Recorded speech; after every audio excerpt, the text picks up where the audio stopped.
Hey, if you're a solopreneur, you probably know the feeling, right?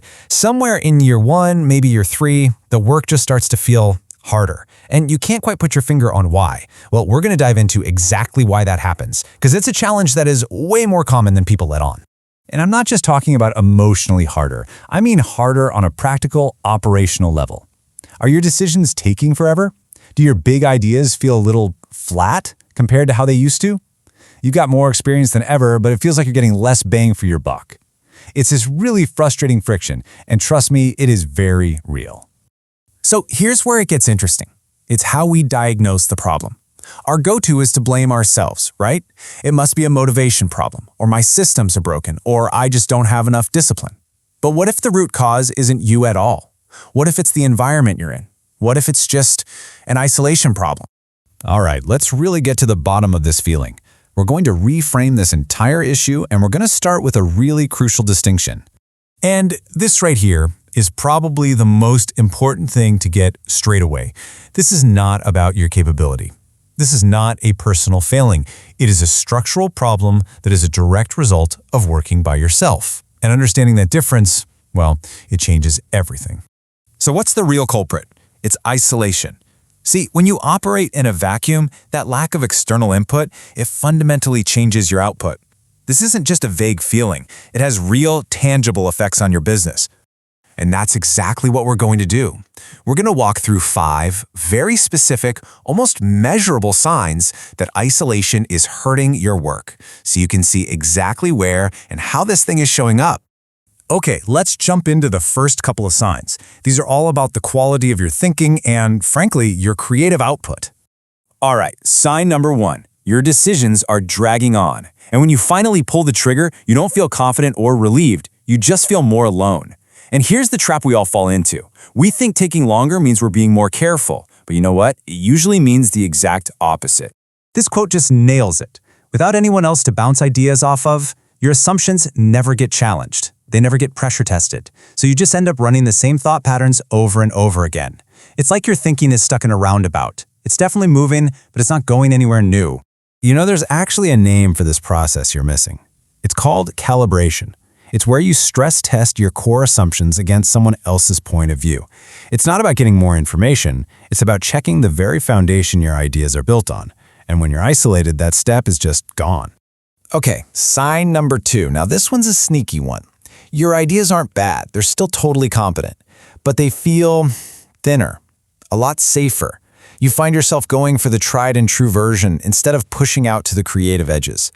The reason for this is a lack of what you might call productive friction. See, real creativity happens when an outside perspective pushes on an idea. That friction forces you to defend it, to sharpen it, or maybe even to drop it. Without that push, your thinking slowly starts to harden, to calcify, pulling back to what's safe. So you can probably see how these first 2 things start to snowball, right? Let's look at the next 2 signs, which affect the really big picture stuff, your company's direction and your key relationships. Sign number 3 is something called strategic drift. This is when your business is absolutely moving. You know, projects are shipping, invoices are getting paid, but the direction you're heading has quietly drifted away from your original intention. You feel busy for sure, but are you busy going the right way? Here's how that happens. A real strategy needs something to test itself against. But when you're alone, the only thing it's tested against is your own previous thinking. You're basically in an echo chamber, just high-fiving your own ideas. That's not a test. It's a confirmation loop that leads you, little by little, to a place you never meant to go. Next up is sign 4, and this one can be tough to admit.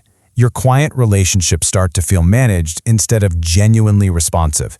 You're professional, you're hitting your deadlines, but that authentic spark, it's been replaced by a system. A competent but kind of stale system. Your way of relating to people gets stuck in a rut, just like your strategy. And that brings us to the 5th and final sign. And this is where we see how all of these different pieces lock together to create a much, much bigger problem. So sign number 5, your plans look perfect on paper, but they just don't land in the real world. The logic is flawless, the execution is disciplined, but the result is meh. That's because a plan that's made in an echo chamber almost always has a critical load-bearing assumption that you simply can't see because you're too close to it. And here it is. This is the vicious cycle. You see how it all connects? Slower decisions make you less agile. Weaker ideas make your business blend in. Strategic drift means you can't see you're off course. Managed relationships cut you off from honest feedback. And when your plans fail, your confidence takes a hit, which, of course, just makes the next decision take even longer. This is how you end up feeling busy and stalled at the exact same time. Okay, so that's the problem. Sounds pretty grim, right? So, what's the fix? Well, the great news is the answer isn't just try harder. The solution is structural. It's about deliberately adding back in what's been missing. And let's be super clear about what doesn't work. Grinding it out, downloading another productivity app, trying to willpower your way into better habits, none of that fixes a structural problem. The only thing that works is introducing deliberate external friction. You need a thinking partner, a peer group, a mentor, someone whose job isn't just to agree with you. I really want you to let this sink in. Seeing these signs does not mean you chose the wrong path. They are the predictable results of your working conditions. Your journey isn't the mistake. Your environment is what needs that small but absolutely crucial adjustment. And that's really the bottom line here.